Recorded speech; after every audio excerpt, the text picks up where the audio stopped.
2025 is here, but we're still recovering from 2024. So we're rounding up some of the biggest and or well-received games from throughout 2024. We already did a list for PS5 games, now we're doing it for games available on PC. Let's get started off with number 50. Gray Zone Warfare is an open world extraction shooter. It emphasizes realism, some decent visuals, and if extraction is your thing, if realism, if tactics is your thing, Gray Zone Warfare might do it for you. It launched a little bit rough, but more recently it's been getting better reviews, so yeah. Next over at number 49, Enshrouded. Enshrouded is a really ambitious project, still technically in early access, but it's a big old adventure RPG, giving you tons of freedom, but the world has some unique spins on it. Like I said, they're still working on this one, but it is already really promising, and you can jump in now. Next over at number 48, we have Granblue Fantasy Relink. The JRPG series is here on PC with this newest title with some incredible characters in a 4-party action combat experience. You can also play this both solo or cooperatively. Next over at number 47 is Hades 2. Yes, the original Hades really perfected this whole style of gameplay and flow, but somehow Hades 2 has managed to perfect it even more. And it's another one still only in early access, but out of a lot of the games on this list, this is probably one of the more complete early access experiences. Hades 2 is just like the original. It's totally awesome. If you played Hades and you were like, I need more of this, here you go. Next over at number 46, we have Farming Simulator 25. They are back at it. It is bigger than ever with tons more detail, gorgeous graphics, ground deformation, atmospheric changes. There is a lot to Farming Simulator. And if you think this is just a joke, no, the people behind these games take them really seriously, and the fan base really loves them. So far, it seems like people are really loving Farming Simulator 25. It's setting it very positive on Steam. So if this is your cup of tea, or maybe you're just looking for the experience of working on a farm, Farming Sim 25 might be for you. Next, down at number 45, we have Once Human. This is a free-to-play, third-person, open-world survival game, kind of like a combination between an Ark or a Rust and a Division. At launch, I wasn't really the biggest fan of this, but it's got some cool ideas, and it has been expanding quite a bit because it was well-received generally. You got big old monsters, you got factions, you got cool weapons, a lot of customization, and some weird sci-fi fantasy stuff going on. Next down at number 44, we have Content Warning, a really fun multiplayer game where you and your friends jump in, and the objective is for you to run around in spooky places and film spooky stuff. It's kind of like a horror game, but it can be a little bit more goofy. But the idea is to capture these things the best you can to create content. You're essentially playing a game where you're like horror YouTubers, and then you go back to your base and you watch what you found. It's really cool, really creative, and the people who have jumped in have really, really loved this one. Next over at number 43, we have Sins of a Solar Empire 2. Despite the very over-serious sounding title, this is just a really, really fun real-time 4X strategy game. It is absolutely massive, and not only just in terms of like the scale of battles and stuff, but also the freedom of how to do things. All-out warfare, diplomacy, political stuff, economic stuff. It seems like the publisher Stardock really nailed it with this one. I know some games of this genre have fallen short in recent years, but Sins of a Solar Empire 2 is righting those wrongs. Next over at number 42, we have Chained Together. If you're looking for a strange, kind of fun, viral multiplayer experience, check this out. Essentially, you're going through insane, weird obstacle courses in hell with other people, but you're chained together, so you have to deal with everything that entails. This game has really, really inventive and creative level design that just leads to absolutely chaotic moments. You and up to 4 people chained together, flinging around. It's a really, really clever idea, and they've nailed the execution. Next at number 41, we have Final Fantasy XVI. This released last year on PlayStation, but this year it has come to PC, so you get to experience the over-the-top action-adventure Final Fantasy game. This is like a combat action RPG. No turn-based battles here, just lots of cool hacking and slashing. Really cool characters, incredibly cinematic boss battles, and a world you want to spend time in and learn more about with a cool story. Final Fantasy XVI may not be like everybody's favorite Final Fantasy game, but it is damn damn good and has absolutely earned its place in the ranks. Now, over at number 40, Frostpunk 2. This is a little bit different than the original game, where in the original you were in a frozen wasteland trying to build out a city and survive and keep everybody warm. Here, in this one, it's still about survival, but it's also about expanding your empire. You're building multiple cities, you're sending out scouts, you're managing resource and trade routes, but thankfully all the tough decision making and people management that comes with a Frostpunk game. It's definitely different than the first game, but they tried something different here. They didn't just fart out a sequel that's the same thing again. They tried to rewrite the wheel, or what's the word? Rewrite the story, reinvent the wheel. I don't know, I'm falling apart here. Let's move on. Now over at number 39, Gundam Breaker 4. You can build up your own Gundam and kick some ass. That's really the gist of it if you've never experienced these games. Yes, it's based around Gundam, but specifically around gunpla, the actual building, the fun hands-on making of these things. And then you can create your ultimate machine and take it out into the battlefield and engage in some over-the-top action hack and slash battling. If you like mech stuff, but especially if you like building mech models at home, consider this.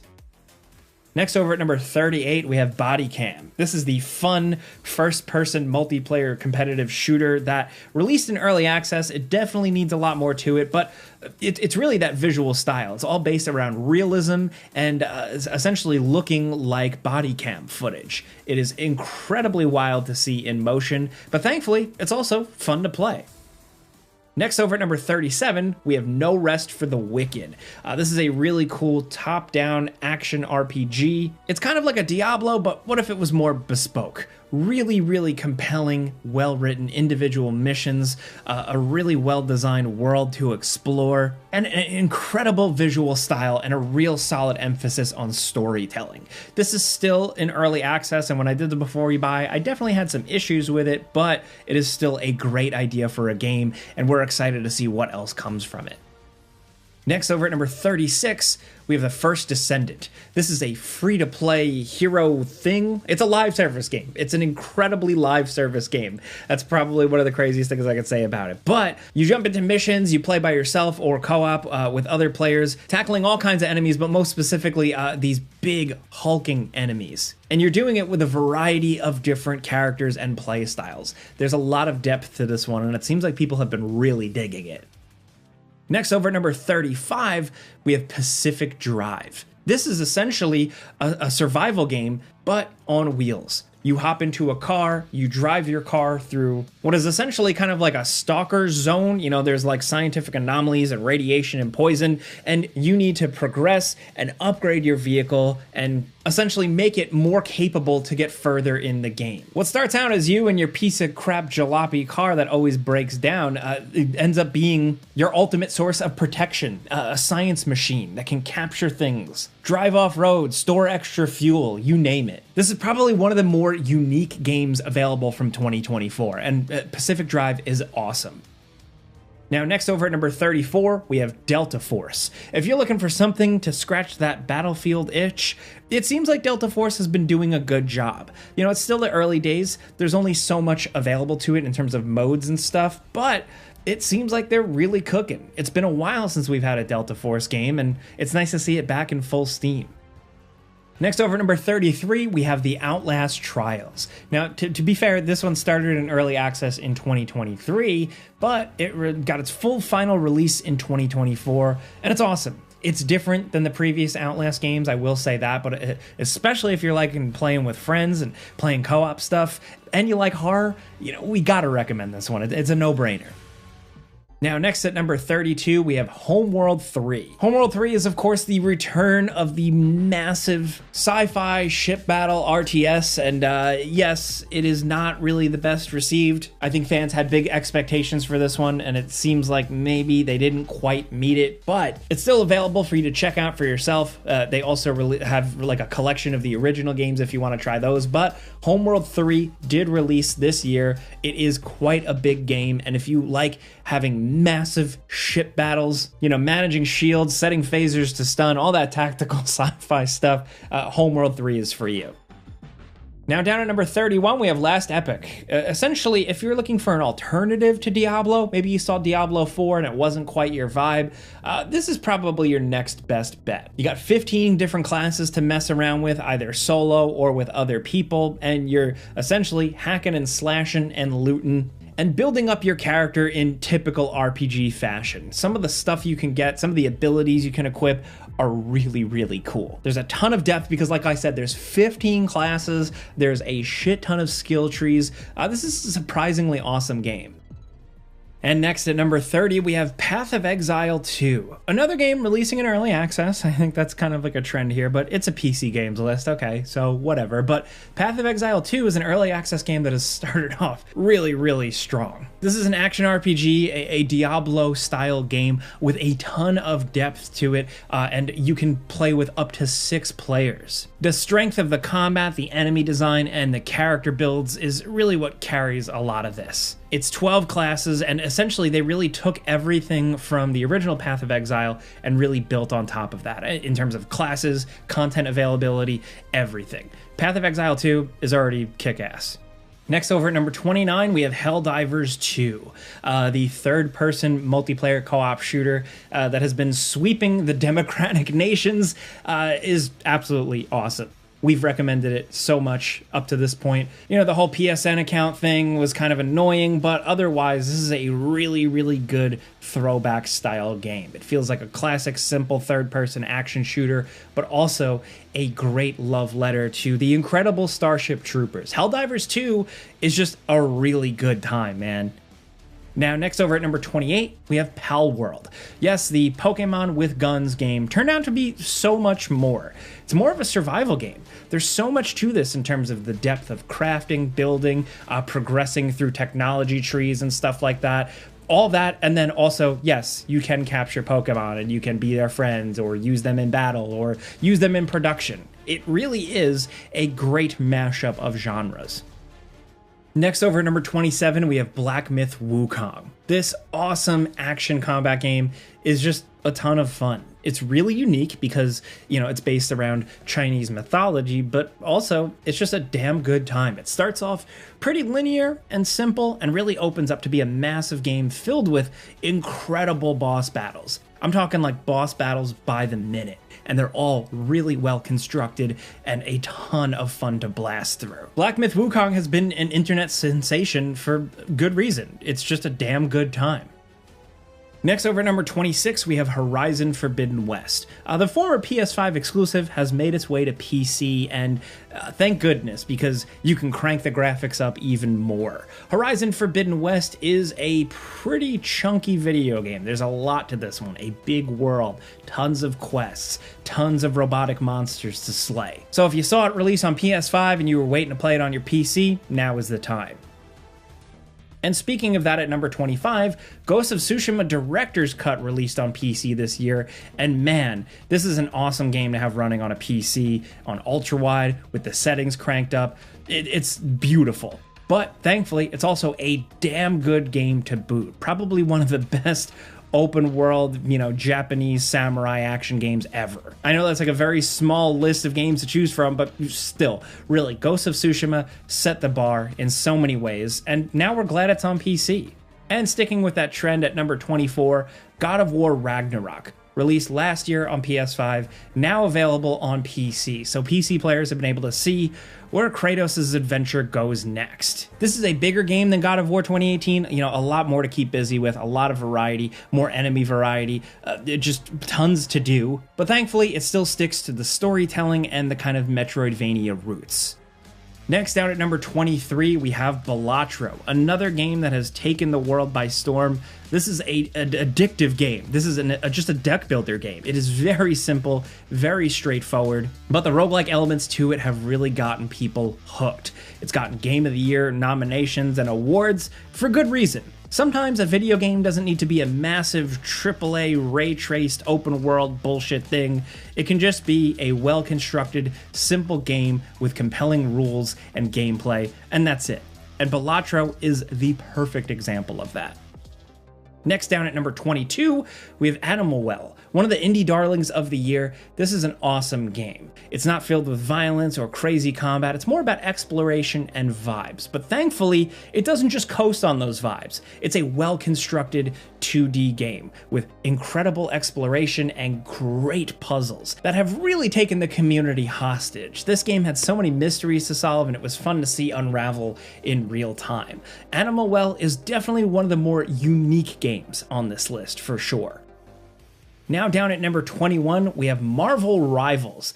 This free-to-play Overwatch with Marvel superheroes is actually pretty awesome. It has the free-to-play live service trappings, yes, but that aside, what you get here is a very simple but fun character action game. It's packed with different characters that all have their own unique abilities and play styles, and it's so fun to just chip through them.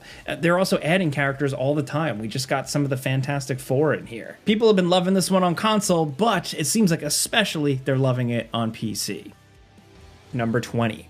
Slitterhead. This one is kind of becoming like the underrated weird game of 2024, and if this is your type of thing, you shouldn't miss it. Essentially, it's a weird sci-fi action-adventure body snatcher style game from one of the original people behind Silent Hill. It's creative, it's different, it's flawed, yes, significantly, but it shoots for the moon with its weird ideas. If that's something that strikes your fancy, definitely consider it. Now, next over at number 19, we have the awesome Sonic and Shadow Generations. Sonic Generations was already an incredible game. So for them to port it, kind of upscale it, put it on a modern platform here, already a really great idea. It's a solid Sonic adventure, but adding in the new Shadow the Hedgehog content just makes it that much better. There's a significant amount of content here where you get to play as Shadow, and it's just really fun. It's just straight up good old-fashioned fun, and we can't say anything better. Next over at number 18, we have Empire of the Ants. This is a pretty unique multi-platform game because it's the ant video game. It's a game where you get to live out your ant fantasies. They've been working on this for a long time. It's a smaller project, but it's incredibly ambitious because not only are you doing ant stuff, a little bit of strategy, some platforming, some exploration, but also the game just looks really good. The sense of scale makes the whole ant thing really, really convincing. This is a weird, unique game, and you should check it out.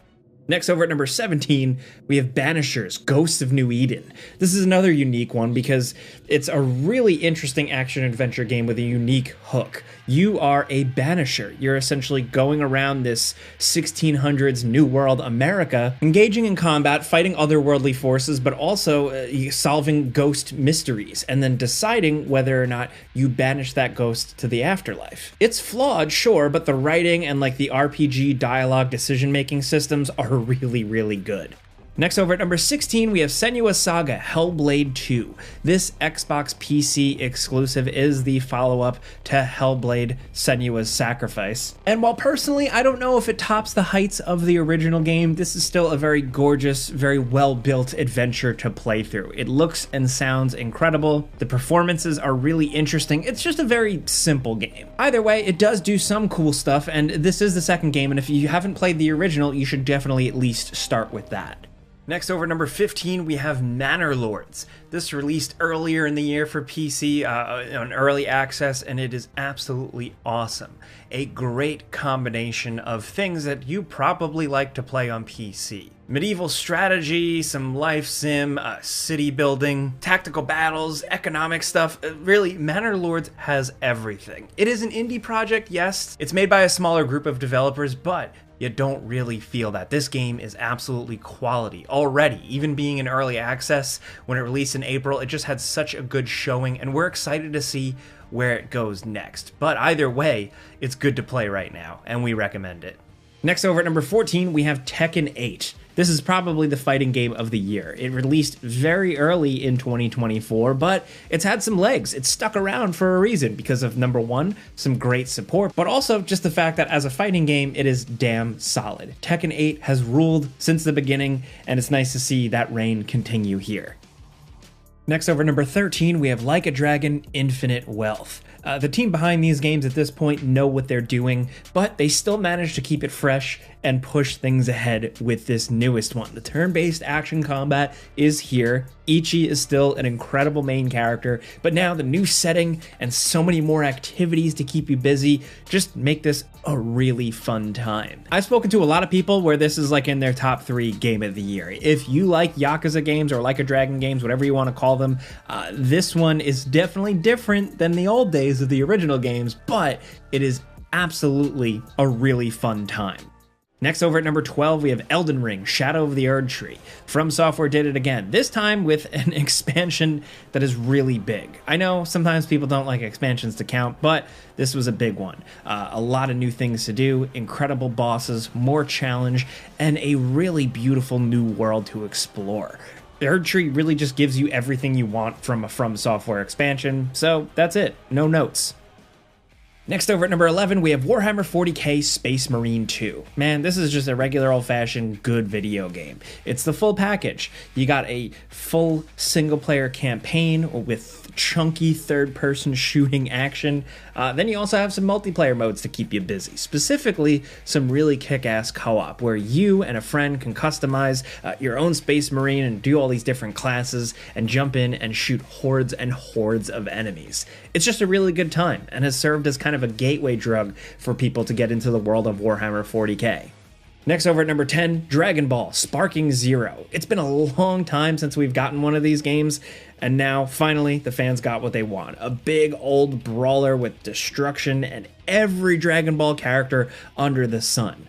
With that, all the usual flaws and character balancing stuff, it's just a good time. Is it the most complete offering ever? I don't know for sure, but if you've just been itching to jump into one of these and punch with your friends, play as Cell and throw Krillin through a wall or something, I don't know, that's where this game really succeeds. Next, over at number 9, we have Call of Duty Black Ops 6. Yes, I know every year we get a Call of Duty game, and people have grown pretty cynical to that, but it seems like this time they just did a really good job. A great single-player campaign that is creative and actually compelling and feels like they gave a damn. To multiplayer, which has gotten people really hooked. The new movement systems, the maps, got people really sweaty and got some people going back to Call of Duty after many years away. And then, of course, some zombies. Black Ops 6 really has everything, and this time around, most importantly, it doesn't feel half-assed. Now, next over at number 8, we have Dragon Age: The Veilguard. Look, I'll be honest, this is a pretty divisive one to include on the list. I personally wasn't the biggest fan of the game. I didn't think it was the worst thing in the world, but some Dragon Age fans out there have had a good time with this one. Either way, if you're just looking for like a big new RPG with some action, spectacle, create your own new character, and jump in, this game is available for you. I don't know if it reaches the heights of the old BioWare games, but it certainly isn't a disaster like Anthem. Next, over at number 7, we have Kunitsu-Gami, Path of the Goddess. Capcom went a little different with this one. While on the surface, when we all first saw it, we thought it was just kind of like an action hack and slash adventure. What this actually is a really creative, really fun and engaging kind of tower defense game based around Japanese mythology. The music, the visuals, it's all pretty out of this world, but the game is simple but really fun to play. Capcom lately has been very much sticking with their sequels and stuff, their Monster Hunters, their Resident Evils, but Kunitsu-Gami is something completely new and fresh. Next, over at number 6, we have Dragon's Dogma 2. Capcom finally did it. They brought back Dragon's Dogma, and kind of with the approach of if it ain't broke, don't fix it. This is essentially more Dragon's Dogma in a bigger world, more engaging bosses, more loot, more stuff to do. This is a massive RPG, and one absolutely worth sinking your teeth into if you like these types of games. Even if you didn't play the original one, just jump into Dragon's Dogma 2. Trust us. Now, next at number 5, we have Persona 3 Reload. This is a great way to experience the now beloved classic Persona 3. One of the best JRPGs ever made by many people. The Atlas Classic is now available in this honestly really solid package, good representation of the original game. Next, over number 4, sticking with that theme, we have Shin Megami Tensei 5 Vengeance. Another fantastic JRPG from Atlas and Sega. Shin Megami Tensei 5 really delivers. It's got great gameplay with some compelling combat and really awesome character and creature designs and a tense and very dramatic over-the-top story. Next, over number 3, since we're sticking with this theme, we also have Metaphor Refantasio. This game, made by some of the people behind Persona, like Persona 5, is a completely new thing. A new universe, a new story. Instead of set in a school with drama and monsters, now it's the realm of fantasy and fiction. And while also being a really compelling and fun character-based, turn-based JRPG with a lot of creative spins here and there, it's really the story and the themes, the topics this game tries to tackle. They just do a really good job. You've probably seen Metaphor on some Game of the Year lists at this point for 2024, and for good reason. It is a hell of a game. Now down at number 2, we have Indiana Jones and the Great Circle.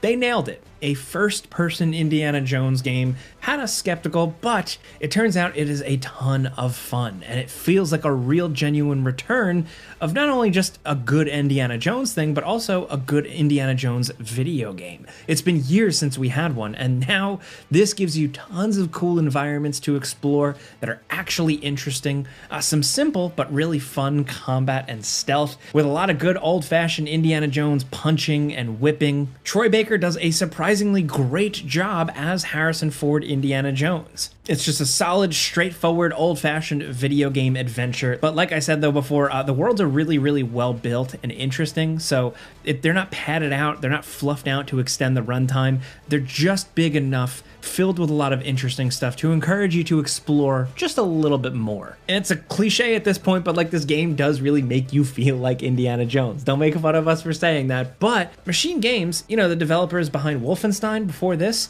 they really, really nailed the Indiana Jones adventure feeling. And now, down at number 1, we have Stalker 2, Heart of Chernobyl.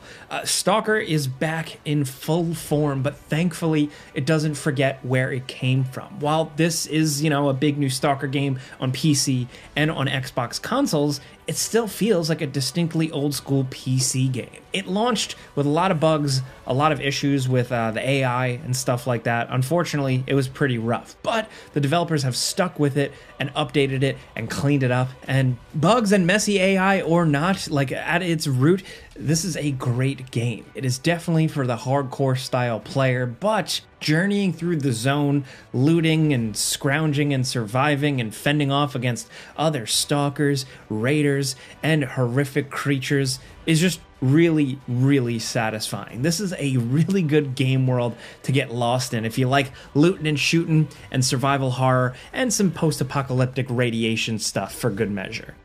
So those are a whopping 50 PC games to play from 2024. Like I said, we can only fit so many. You probably have some of your own choices, so let us know in the comments what you were playing throughout 2024. If you like this video, maybe it helped you out at all, clicking the like button's all you gotta do. It really helps us out. And if you're new, consider subscribing, maybe hitting that notification bell, because we put out videos every single day. But as always, thanks for watching, and we'll see you guys next time.